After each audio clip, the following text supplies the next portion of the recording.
বাড়িতে তো আইলাম স্কুলে গুনে, আব্বা কিছু কয়নি, তোমার সাথে করে নিয়ে এলাম, দেখি যাই। আব্বা, হো আব্বা, এ দরজা খোলা।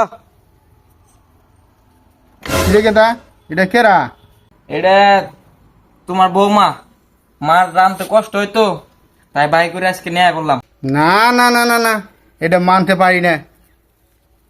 তুই হবা এলপি স্কুলে 5-এ পড়স। আমি স্যান্ডেলের দোকান করি, মুখই দেখাতে পারবো না মানুষকে, এটা তো মানতে পারি না আমি। তুমি যদি না মেনে নিতে পারো তাহলে আজকে আমাদের দুজনকে ভিন্ন করে দাও, আলাদা খাবো। না বাবা, ভিন্ন খাইতে হবে না। আমি কাজী সাহেবকে ডেকে নিয়ে আসি, তোদেরকে ভালো করে বিয়ে করে তোরা থাক এইভাবে। বাবা, তুমি এত এত জলদি আমাদের দুজনকে মেনে নিলে? তুমি তো আমার আব্বা না, তুমি আমার দুলাভাই। কেমন ছেলে রে, বাপকে দুলাভাই বানিয়ে নিল।